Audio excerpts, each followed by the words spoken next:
All right then. I'm gonna feel a little bit petty right now.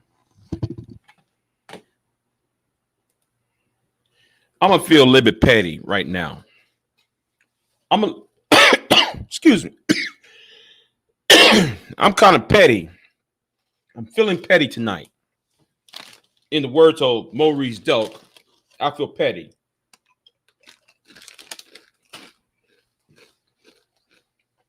for several reasons. But let me stop. But let me start with this. I'm gonna give you a preview of what I'm talking about. Do you see this? I want y'all to go to that video. I want y'all to go to that video.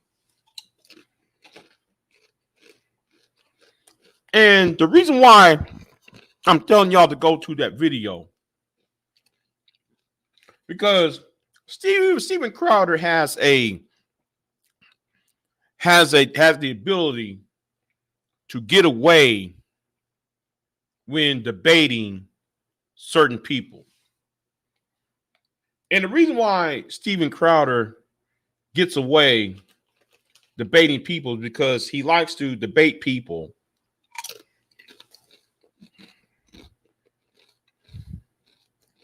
who are controlled opposition.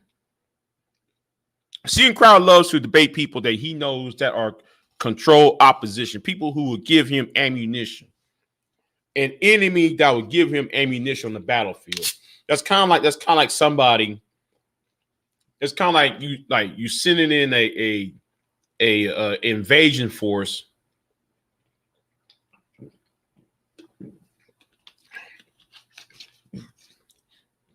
It's like when you sit there and, well, I use a historical reference, right? Let's use a historical reference. Let's say D-Day happened, right? And the Allies landed on Hama Beach, or where was it called? They landed on the beach. And the Allies got beat because the tanks and the ammunition and the guns was parachuting in before the enemy showed up, before the invaders showed up, before their own army showed up. This is how Steven Crowder debates people. People who will give them ammunition, who give him ammunition. I'm gonna tell you another thing that Steven Crowder gets away with. Steven Crowder likes to debate people who are of low IQ, or he likes to debate people who are younger than he is.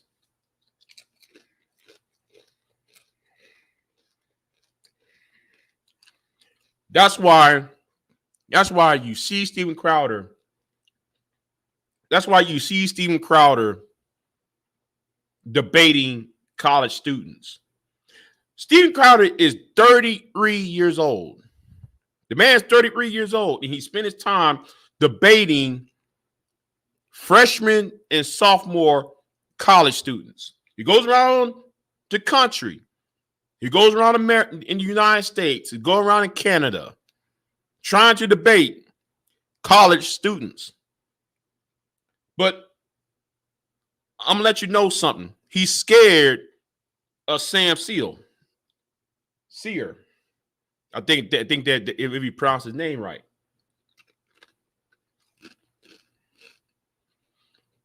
But let me tell you why he's scared of Sam. And before I go there with this commentary, let me say this too. Let me say this. Well, I'm gonna say this right now.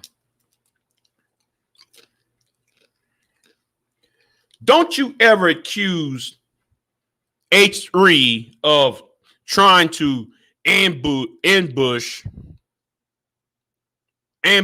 Steven Crowder. Steven Crowder ambushes college students all the time. Steven Crowder likes to ambush college students who don't know shit. There are a whole lot of college students, high school seniors who don't know anything about the world. So why would an old ass man, a full grown man, hold on. Why would a full grown man, who is Dr. Umar Johnson? What's up, Dr. Umar Johnson? What's going on? See you in the chat room.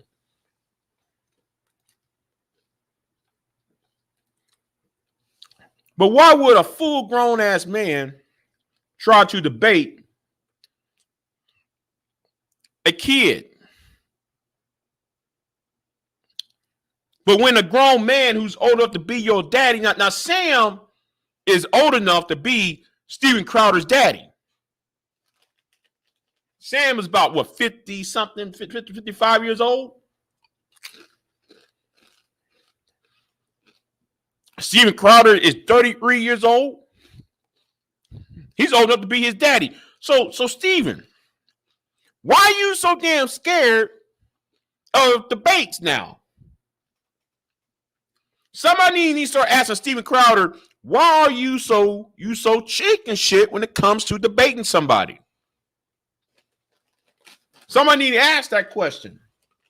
Because I'm really getting tired of Steven Crowder getting on Fox News, getting on the Joe Pack show.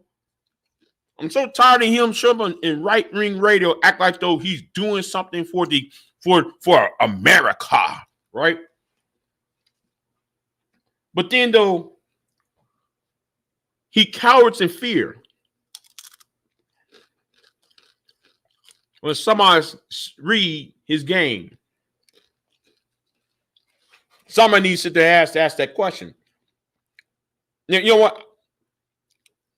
Somebody asked Steven, look, Steve, you've been talking a whole lot of hot shit for years on Right Ring Radio. You talk a lot of shit on these college campuses. You talk a lot of shit in CPAC.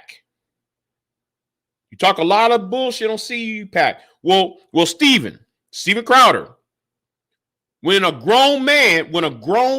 middle-aged grown man stepped up to you, why didn't you run?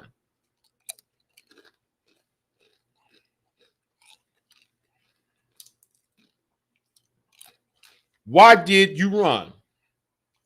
Steve?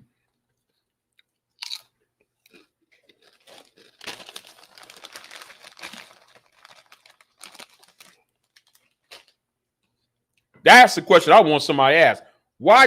Somebody ask Steve, why did you run, Steve?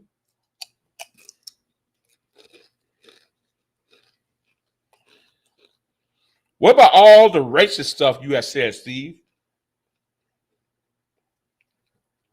What about when you got up on Dr. Phil, my God, on Phil Scott's show, rather?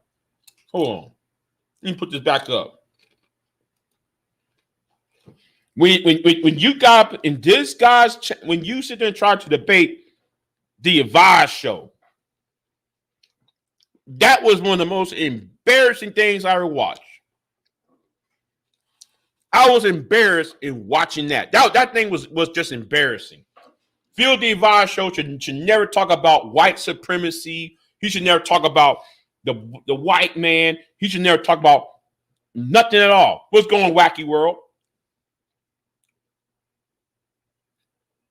Phil the Advice show has no business trying to debate anybody. You gave this white dude ammunition. You gave this dude ammunition.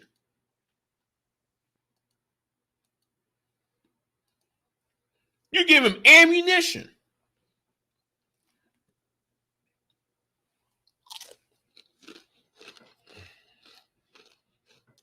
But since an older white dude, old white liberal is coming at you, Steve Crowder, you want to run. I saw that. Check the description box. You were wacky world. I see you in the chat room. I'm gonna send you an email. You might be interested in an email I'm about to send you. Because I'm going to say something to you, Wacky.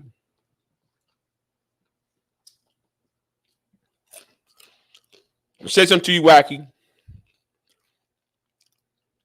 Nobody is going to thank you. Nobody is going to thank me. But both of us was proven right.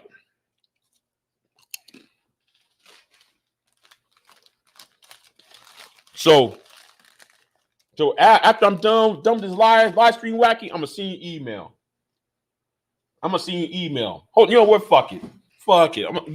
Give me a minute. Give me a minute.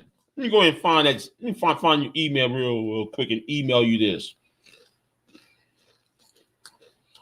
Because I want you to see how stupid this shit was.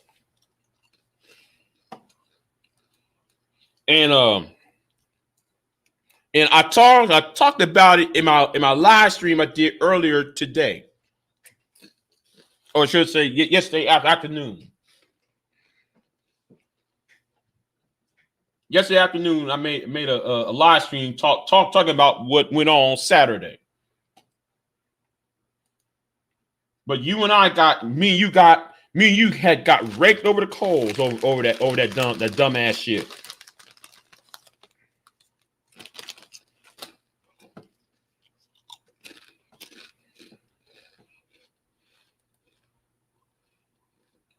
And I'm gonna give you the timestamp. Let me find your timestamp real quick. Since so you're here.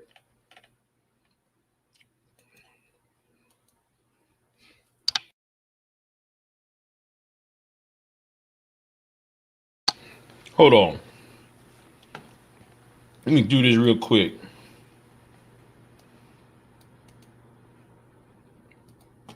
Because I ain't gonna let this shit to fester.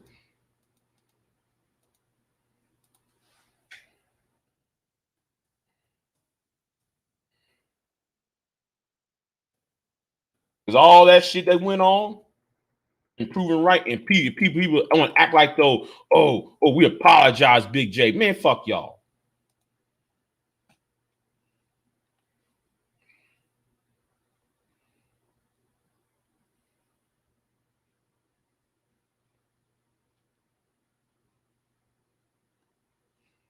I'll tell you what. I'm gonna send you. I'm gonna see. Look, I'm telling you when I seen you when I seen the email, go to the 5 hour mark. At least the 5 hour mark, but it took place before the 5 hour mark. But I came in at the 5 hour and 30-minute mark. So here, I'm gonna send you the link.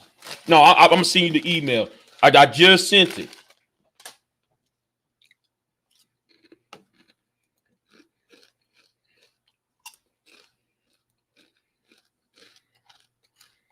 Right. Now let's go right back to the topic. You're right. How Sam got him shook. I had never seen Steven Crowder that shook. I never seen Steven Crowder that shook in my life. He got old boy shook. See,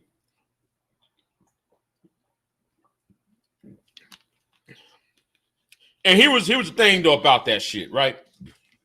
Here was the thing about that. Steven Crowder said this to Sam. You got low view counts. You got a low subscriber base. Wait a minute. I thought that you, as a conservative, you're supposed to talk about facts, right? I thought that conservatives were supposed to make logical arguments. I thought that conservatives supposed to be the most logical people on the planet. So if you are a conservative, why are you worrying about how many views does Sam have? Why are you worried about how many subs Sam have? And then though you sit there saying, I don't watch your videos. I don't watch your channel. Wait a minute, but evidently you know what his subs are. You know what his subs are. That's right. Look, that's right. He does not debate anybody. He actually debate. He actually debates people who are who are either younger than he is or not somebody astute in reality as he is. Okay, now I know people say, well, Filthy Advice show. Let me put this up. Well, Big J, are you saying Filthy Advice show right here is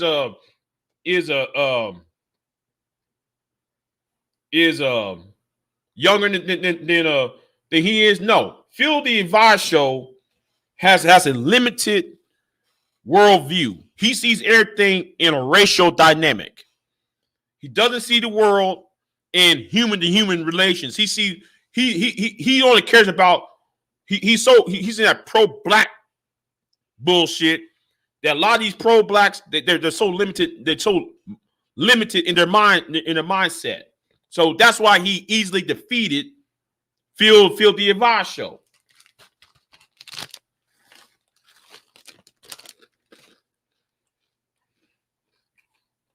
But Sam got him shook. Sam is old enough to be his daddy. That's right. Sam is old enough to be his daddy or like an uncle.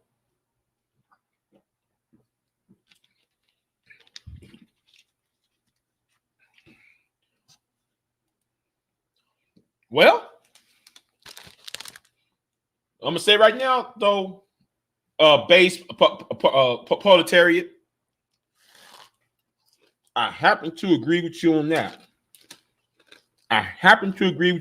Because here's the thing. Here's the thing. If we go back to this right here, the only thing Steven Crowder talks about black people is always in, you got no daddy in your life. You got no father. There's no fathers in the household. Wait a minute. Doesn't the CDC says that black men are most morally involved in their children's lives than are of the white counterparts? And yes, you're absolutely correct. He did make a video mocking George Floyd's murder. But nobody want to call this out. So everybody wants to call it, well, that's just comedy. That he just making a joke. Really? There ain't no joke.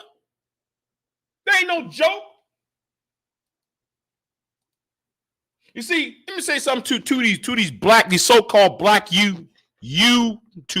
If y'all want to cook somebody like a Steven Crowder. You want to roast somebody, you want to saute somebody, then cook somebody like a Steven Crowder then. Instead of cooking your own damn selves.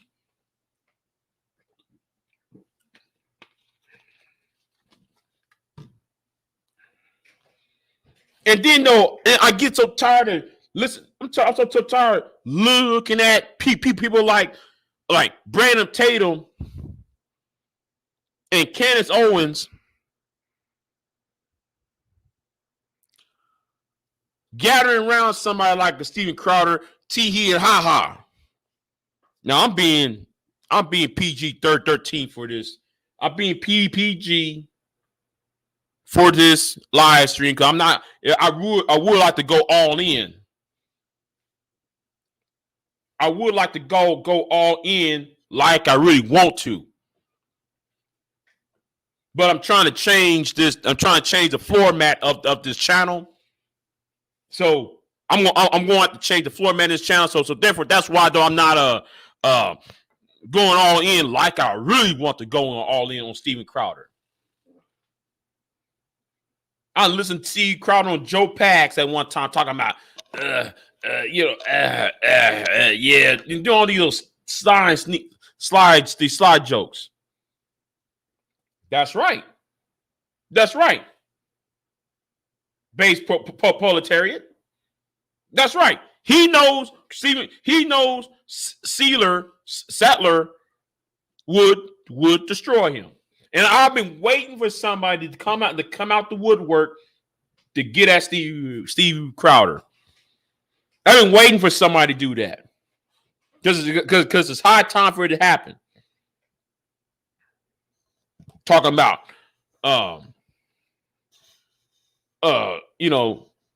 making fun. He thinks everything's a damn joke. He thinks people's lives are a joke.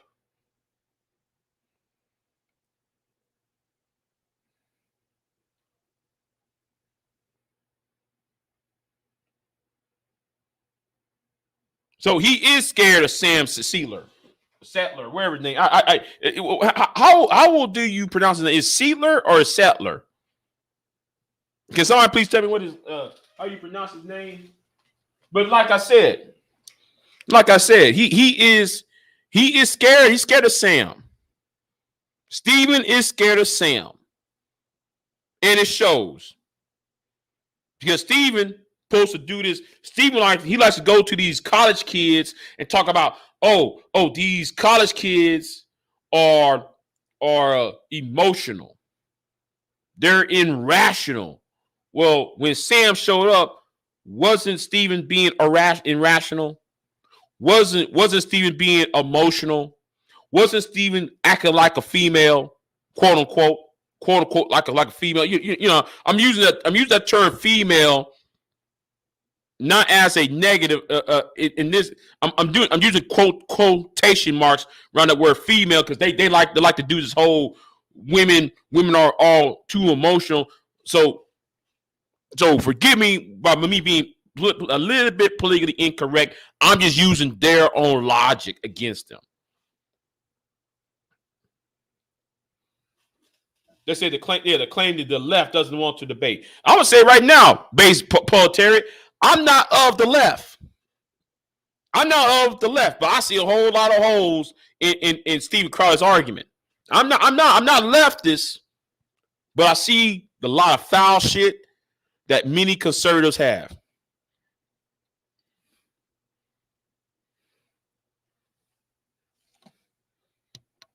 See, Black Light Res. Thank you.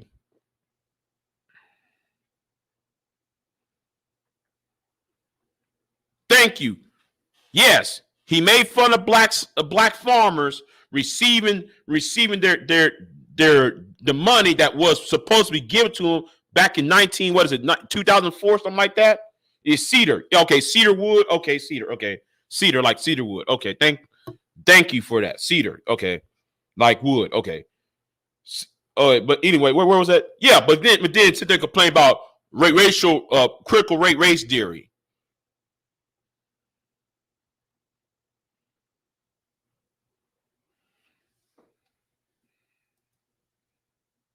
The right and left are categorizations created by political zombies to delegitimize counter arguments. I don't subscribe to political ultimatums given by a system of legitimacy. No, not legitimate, illegitimacy, rather. Yeah, I see your point. I see your point on that. I see your point. But let me say it like this.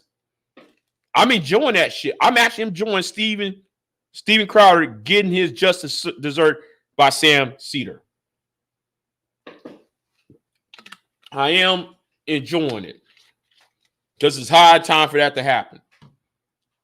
It's been high time for that to happen. I've been waiting for that to happen.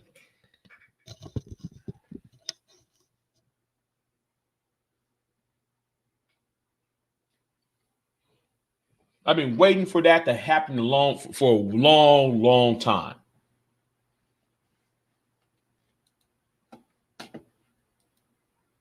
And let me get a little bit off topic. This is to Wacky World. I hope though you received my email. No, hope you got my email and got that link of what happened for Saturday night though. But anyway, let me get right back into the topic here. Oh yeah. It is fun to watch it. It's fun to watch it. I'm just enjoying it. It's almost like Christmas came early.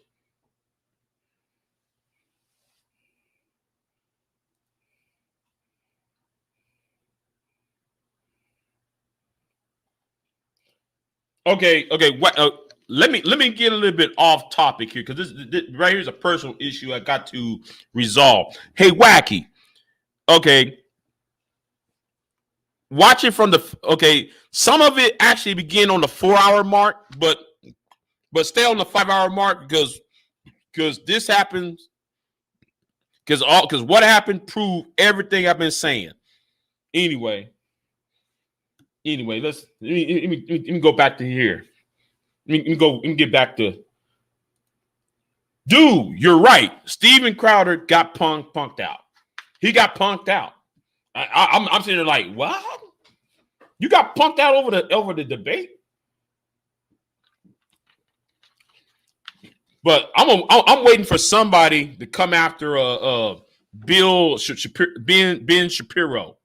I'm really waiting for somebody to pounce on Ben. I'm waiting for somebody to pounce on Ben Shapiro. Because Ben Shapiro been getting away with a whole lot of shit too. He been getting.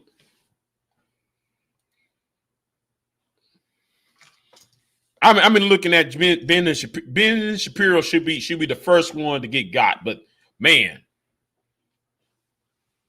come on, Steve. I thought though you was a great debater. You was telling people to change your mind. Wait a minute. You set up all these tables talking about change my mind. No, I'm telling you why like you were scared.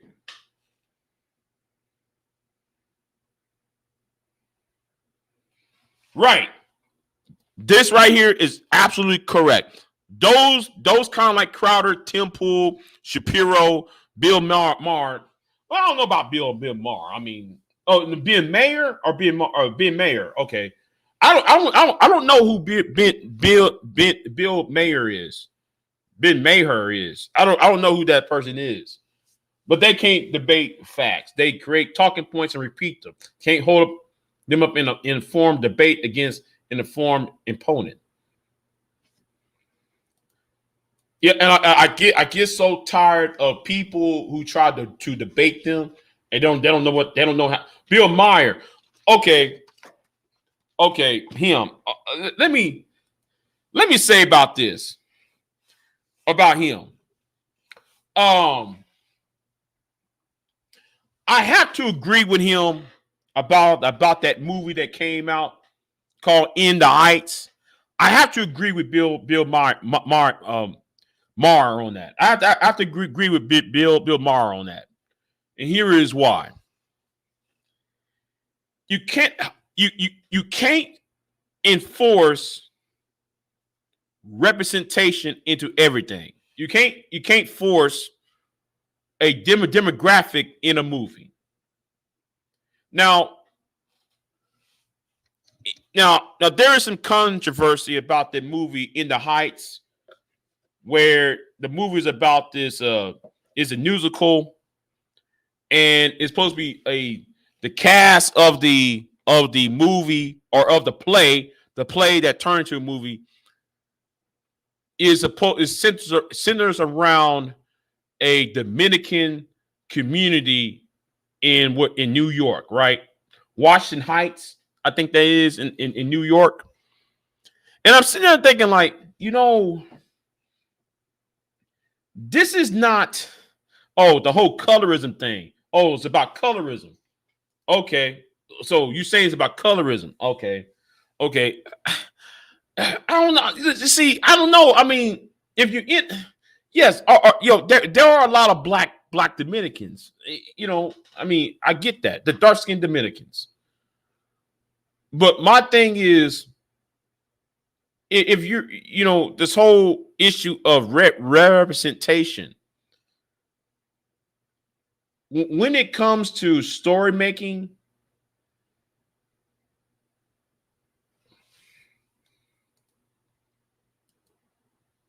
okay, yeah.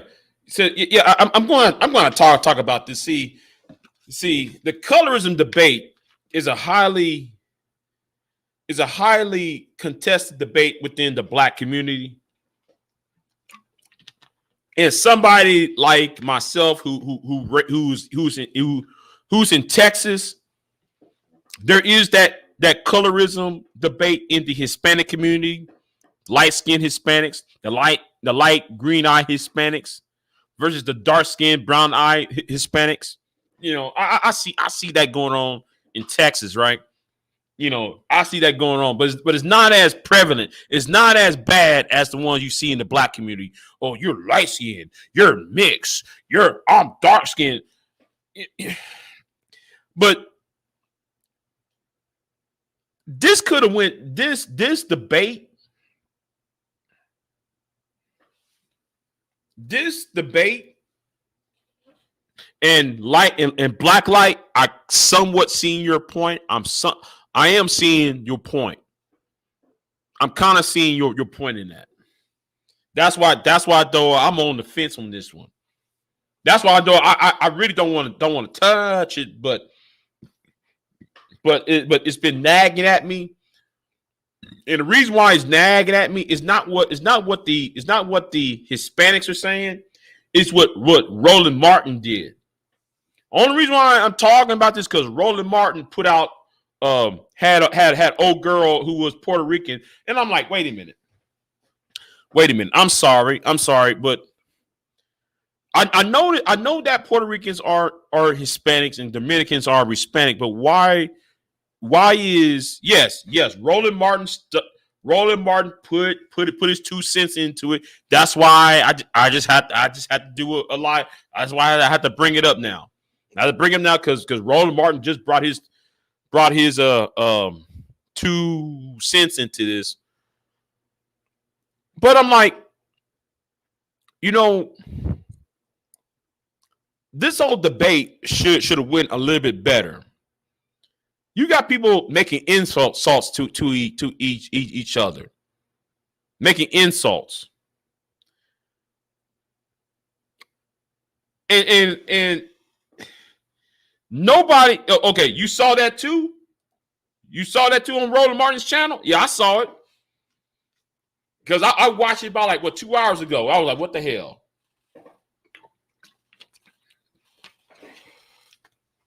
I say, what the hell, man? But anyway, where was I at on this? Where was I at on this? But it's a very touchy subject, but I'm more, I have to somewhat agree with Bill Maher on this because Hollywood and those from a certain political stripe or political stripe they're so passionate about the representation of movies, right? But my thing is you can't force feed a black person into a movie that is placed in states like, I don't know, Utah or Montana. I mean, you can't force feed a Hispanic person in a movie that centers around Chinatown. You can't force feed a white person into a movie that takes place in Japan. Now, I know somebody say, well, Big J, they already did that. Well, yes, they did. That did, like the Great Wall, the movie called The Great Wall with Tom Cruise. What's the other thing they call it? Where they parachute certain actors in foreign movies. They do that shit. Okay, I see that point. But you can't just force feed for the sake of represent. If the character in the movie,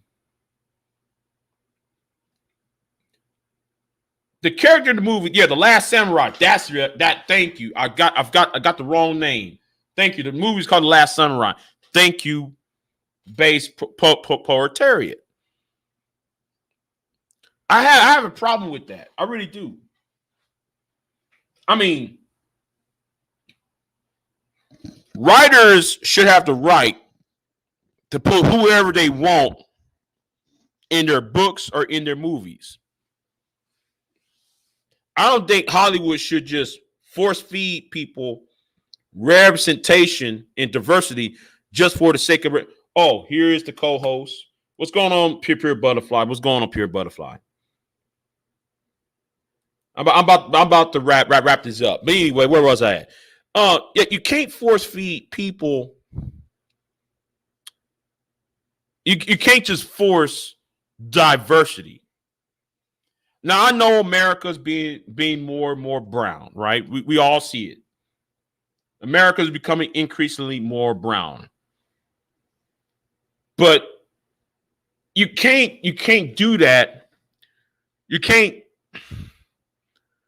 I'm gonna put it like this. I'm trying to find a better way of doing it. Let me say it like this.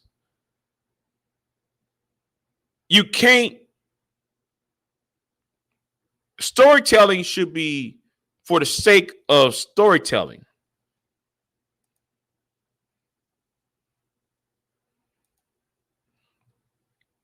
Storytelling. Hold on. Let me see what Blacklight says. I agree with you, though. The force feeding is incorrect. I will be happy with an accurate storytelling, not force-fed nonsense. Pure Butterfly Spirit says, hey, Big J, Hollywood is a Bible design. It's called Wormwood and Revelations. Wait a minute. That's an interesting concept, what you just said, Pure. Going back to Blacklight, said we are already being force-fed enough. Yeah. I mean,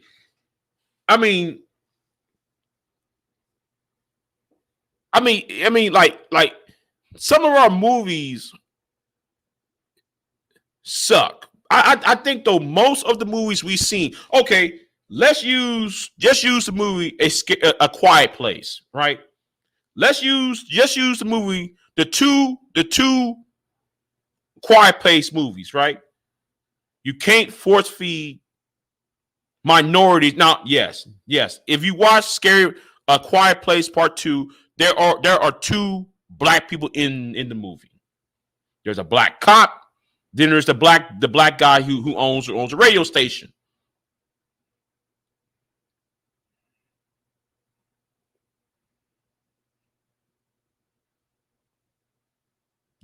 There's only two black people in the movie. A Quiet Place Part 2. Now, well, Big J, what is that? What are you talking about? Why are you making that movie? Why are you making that movie? Why are you talking about that movie, Quiet Place? Well, I'm gonna tell you why. I'm about to go there with this. Those two characters are characters in the movie. The black people who are in that movie should be in that movie. Why? Because those characters, if you go to a small town that's mainly white, usually you will find 2 or 3 black people in it. Sometimes when you go to a small town that's 90% white, usually you'll see Usually we'll see 1 or 2 black people going in and out. So that's somewhat accurate, right? But anyway, outside those 3 characters, most of the people in there, all the people in there are white. But we got people in here who's willing to. You got people in here who's willing to condemn The Quiet Place because there are too many Caucasians in the movie, according to them. And I'm like, wait a minute, y'all. Y'all really need to start making sense here. The movie's about a family who are trying to survive an invasion from another dimension or some old. It's like an alien invasion movie, alien invasion / monster movie. They never really tell you if did they came from outer space or is a dimensional tide and creatures came out from the other end. They never really explain that, but they're going to explain that in part 3 because they already just announced they're doing a a part 3 to the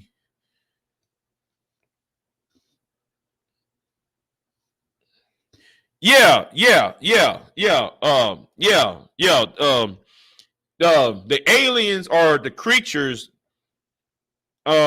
hear motion, they hear sound, and they're very sensitive about sound. Anything that makes a sound, they kill it.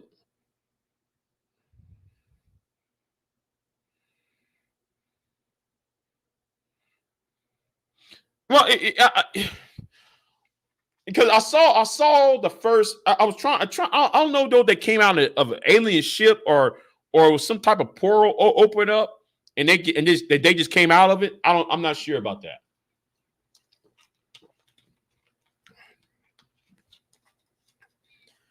But for someone like somebody would sit there and tell you, well, A Quiet Place has too many white people in it.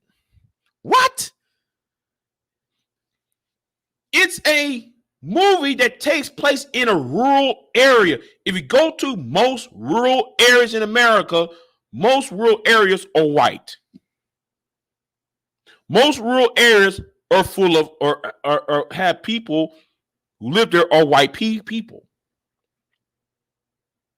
You can't pigeonhole, you can't make the family into a mixed race family.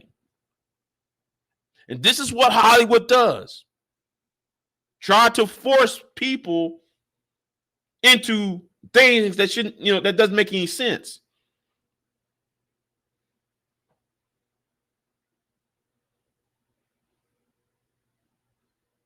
For the most part.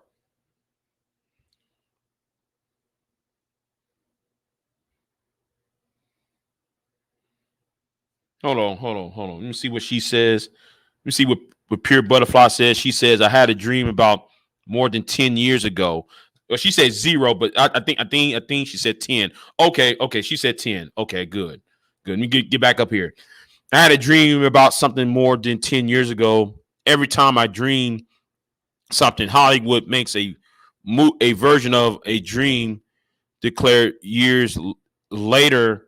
War or the Worlds I used to dream when I was 3 years old. Well, World of the Worlds was a book though. It was a book made in written in 1898. Let me see what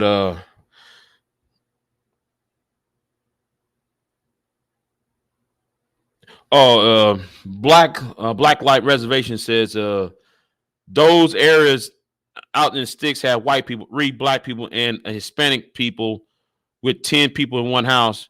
They you know what, man? I'm gonna leave that one alone, man. Hold on. Let me read what Black Light says to respond to Pure Butterfly.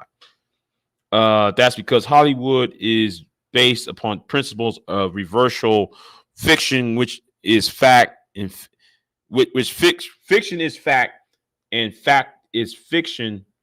Hollywood is a wizard wand. All rituals. No dream is 100. No dream is original. She says, facts.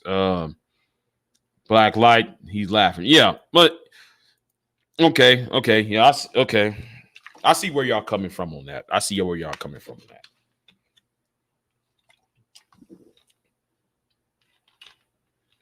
Anyway, but yeah, but but I don't like it when Hollywood tried to force feed. See, that's why I like foreign movies. I love foreign movies. I don't watch me Hollywood movies as much. I watch Korean movies. Yes, I watch Korean movies. There is one movie called Rolling Tide.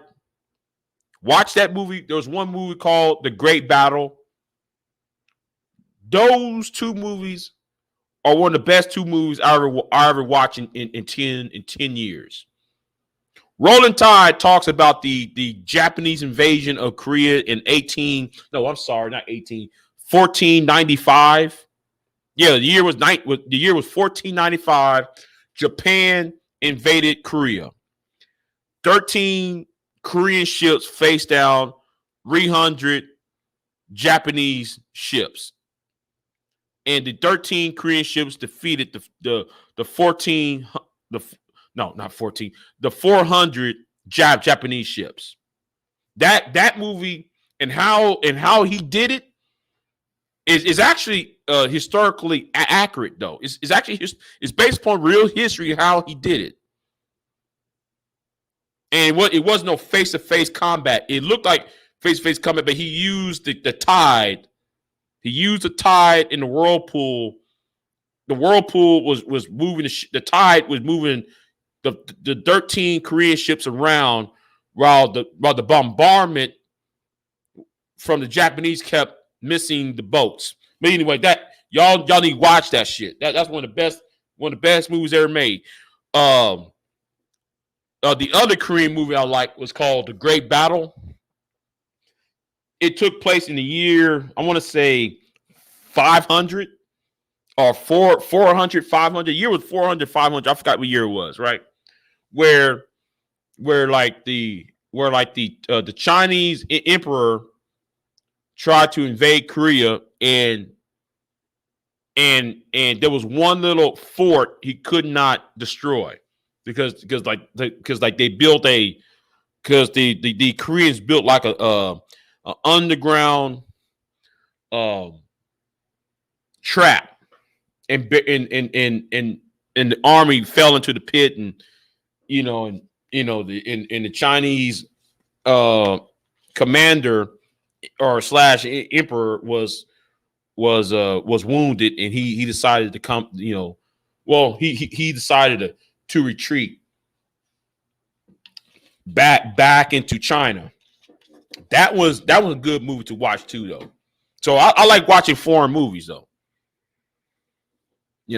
But all this Hollywood stuff, it's too far from made. They tried too hard, and you notice that they tried too hard to pigeonhole people or try to make a social justice warrior dynamic into a movie, and that ruins the story. I actually believe in storytelling. And movies in America does not tell you a story. All what movies does to today, it preach at you. Hold on, have you checked out any of the Bollywood movies? Not really. Not really. I have not checked out any of the Bollywood movies yet. But I think I should. But I mostly watch Japanese and Korean movies. Those are the main ones I watch. And let me say this too. That's like me trying to force. I remember this one time, Spike. I remember this one time. Bollywood yarn.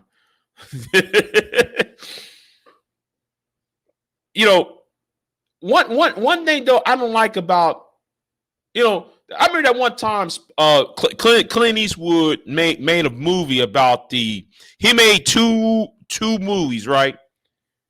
Clint made a movie about the American invasion of Iwo Jima.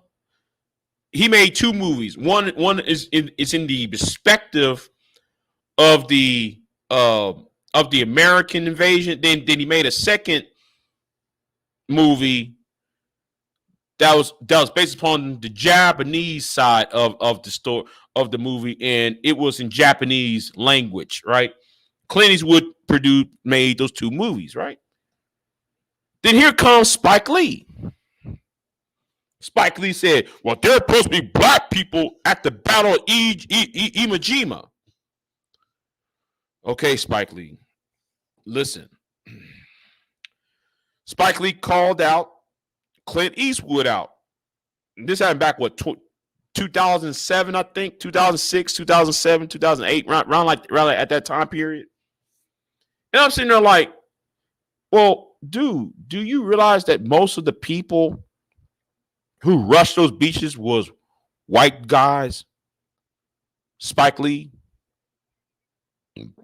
Excuse me. Do like you realize that most of those people who stormed those beaches of Iwo Jima was white men? So if Clint is trying to focus on, if Clint Eastwood is focusing on a was on a if Clint is trying to focus the movie on five dudes and that whole famous raising of the flag on Iwo Jima, none of those people on Iwo Jima who rose that flag were black. So Spike Lee thought, well, why don't you just add another character in there and let him? No, that'd be historically inaccurate. That's like somebody saying, well, Harry Tubman was a white man. That's like somebody saying, well, man, there has to be a white dude. There has to be a white dude in the movie Shaka Khan. I mean, not Shaka Khan. I mean, not Zumo. Oh my God! It's like let's make a movie about an African warrior, a warrior clan. Man, I can't even pronounce his name, y'all. I forget. I can't even pronounce his name. Shaka Zulu. Let's make a movie about Shaka Zulu, and let's say we got 10 white dudes playing who was part of Shaka Zulu's army. Come on, Spike Lee. Doesn't make any sense. It's not historically accurate, and this is what Hollywood's doing. They're gonna force feed people into movies that are not historically or geographically, that doesn't make sense historically or geographically.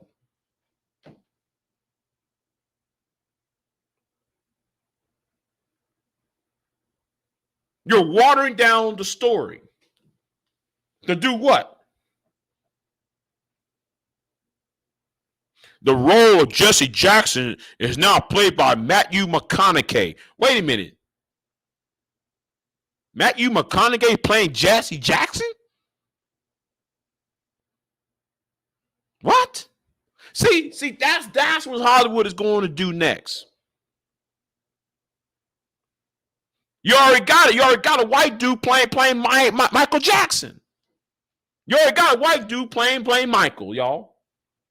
And when I saw my white dude playing Michael Jackson, I was like, well, Spike Lee, maybe you need to shut up now. Because they turned the table on you.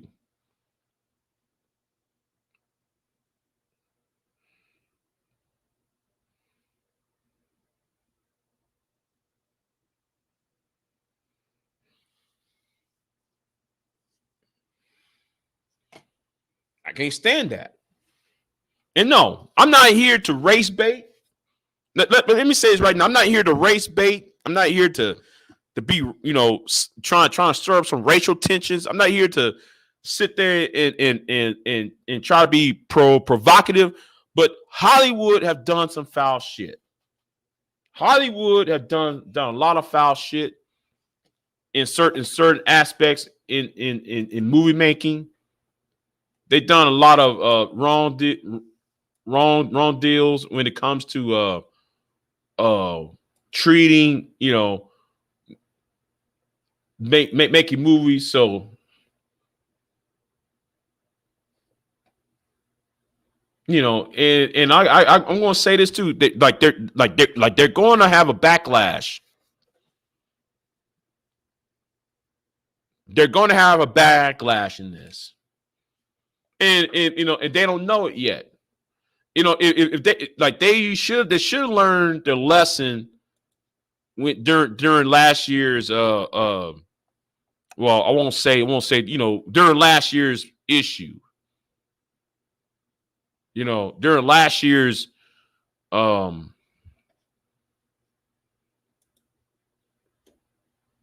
you know what I'm talking about. I don't have to tell you. I don't have to tell you what I'm referring to.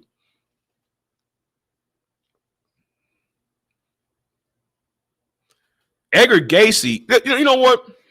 Let's talk. I ain't heard that name Edgar Casey in years. Because Edgar Casey you used to be a topic on Coast to Coast AM. And Edgar Casey predicted a lot of things. Mob rule. I remember when he talks about mob rule. Hold on. Hold on. Let me look up some of his past predictions. Because I used to be fascinated by Edgar Casey, and let me see. There was something he said. There was some things he said. He called the sleeping prophet.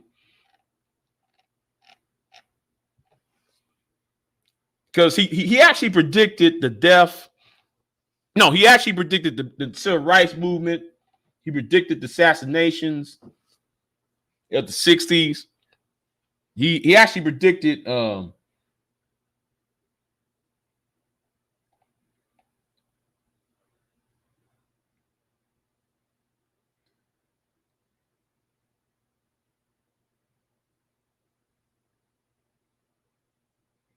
oh yeah, he also says he also wrongly predicted the second coming. He said 1998. So, but I'm more, but I'm not really following, but I'm more curious about about some of the predictions.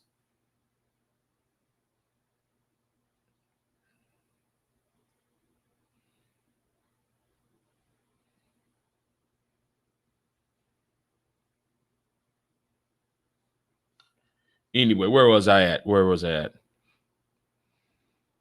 Baba Vega. Who's Baba Vega though? Who's Baba? Is it Baba Vega? Venga? Let me look him up. Let me look him up real quick.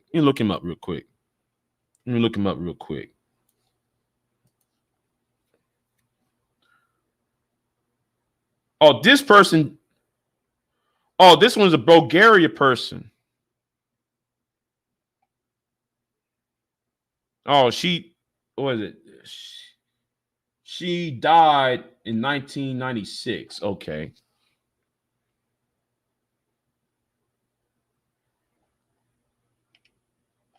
Let me see what she had predicted here.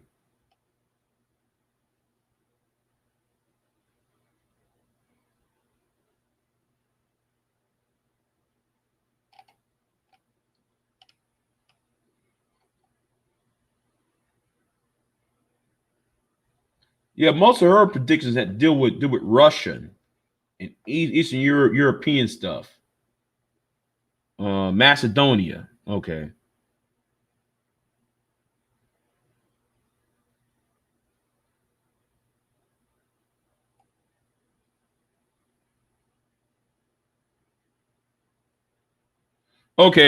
Okay. She said this. Now, this one might be true, y'all.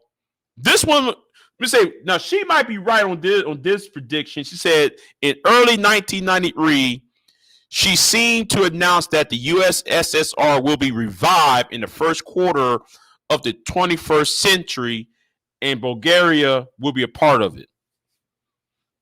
Well, I'm going to have to say this. Now, the way Russia is acting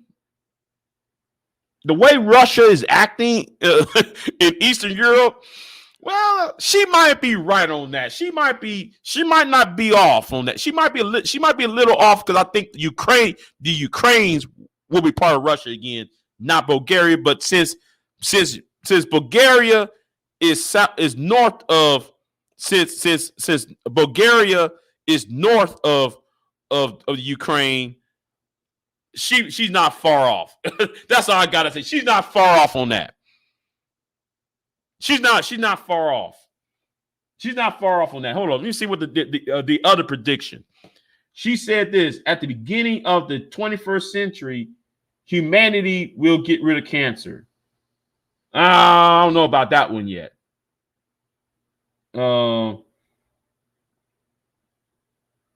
Wait a minute. Hold on. She actually predicted Fukushima? Wait a minute, hold on. Let me see this. Hold on. Before her death, they become time and engaged girls. Okay. You know what? I'm going to have to do a video on this.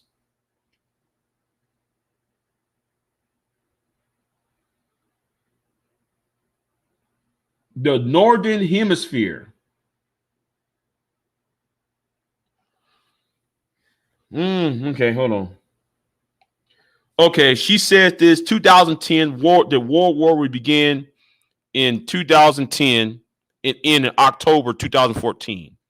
Not really. 2011. The result of fallout, radioactive fallout, neither animals nor vegetation will remain in the North Hemisphere. Then Muslims will start a chemical war against the survivors. No, that has not happened yet. Most people will suffer from ulcers, skin cancers. I don't know about that. And 2016, Europe will be almost deserted. Well, that's not hadn't came true. So, but about that rush about the USSR might come back. She might not be far off on that one. It might not be the USSR that of communism, but Putinism, yeah, the Putin type of thing. She might be right on that one. Let me see who else. What's going on, Maurice? What's going on?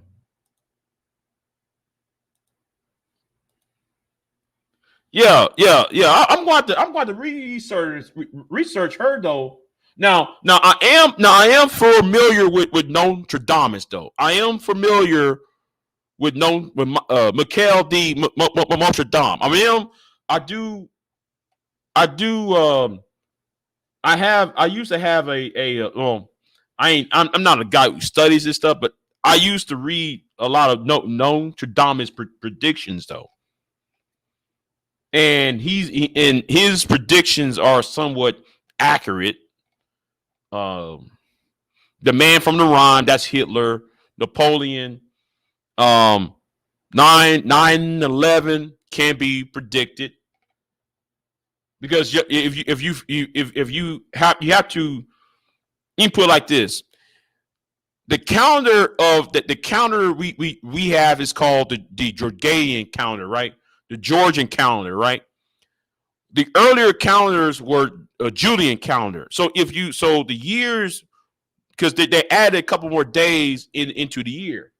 So Notre Dame said 1999 that two towers would come down. But if you somewhat do the math, and I'm not, I'm gonna be, yes, that's thank you, Pierre. Thank you, Pierre. Yeah, the Julian calendar has less days than that of the calendar that you just mentioned, Pierre. So when he said 1999, I wonder did he subtract the days, and I don't know. One of them had more days than the other, and he said 1999. But if you count the day, I think that leads to 2001 because he said I think that he was like a year or two off. Ouch, man, that hurt. Sit on his hard ass chair.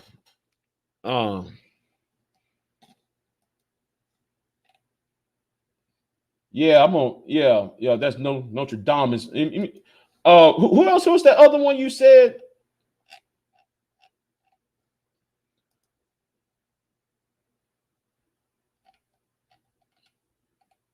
Got Edgar Gacy. Let me see here. Somebody says something. Somebody says.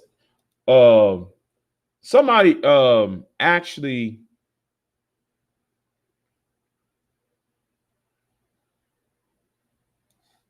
Somebody mentioned another name.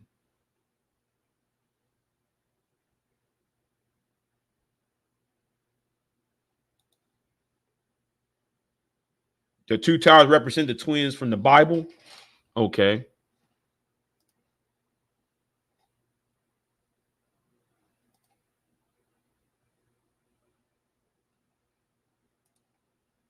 Madam Balvaski. Hold on, let me look that up. Let me look that up. Since I'm here, Madam. Okay, let me look this up real quick.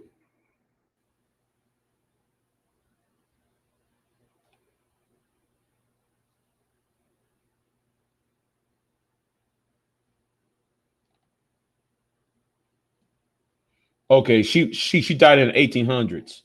Let me see. What did she predicted? Um,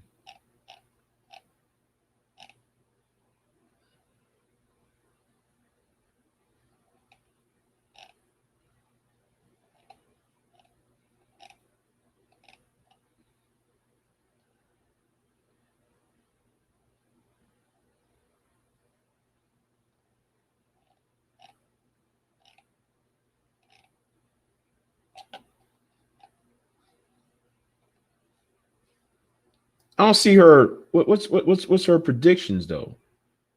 Where's the? Is there a predictions thing that she? I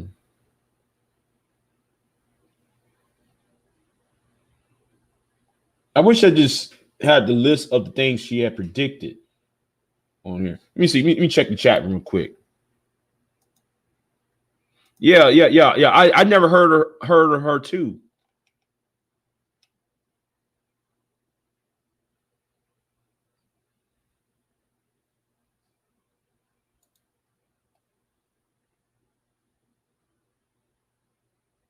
Her name is Helena Bolvatsky.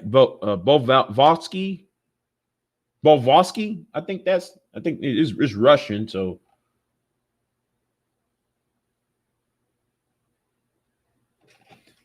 let me see here, y'all. Hold on, I gotta read this now. This getting me interested in this. Hold on. Let me try to find out. I'm on.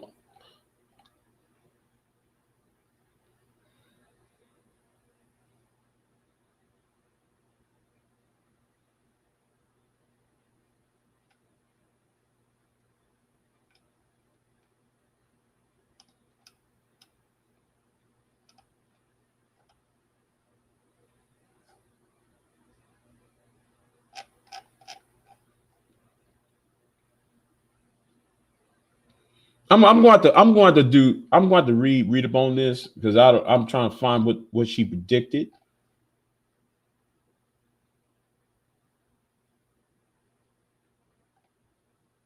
or if there is any predictions.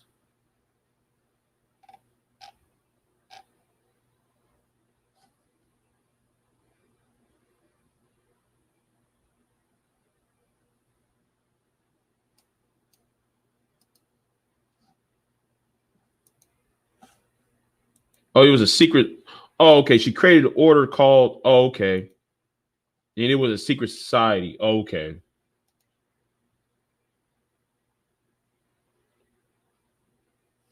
Distant cousins of the Knights Templar, the Prairie of Sicon, and the Council of Nicaea. Okay. Oh, this is new. Well, I know what the Knights Templar are. I know what the Council of Nicaea is, but what is the Prelate of Sicon? What's that? Please tell me what that is before I get. Oh, they have predictions too. Before I move on from here. Okay, you know what? I'm gonna look all this up. I'm gonna look all this up when after I get done. So causeless causes. What's causeless cause? Triple manifestation.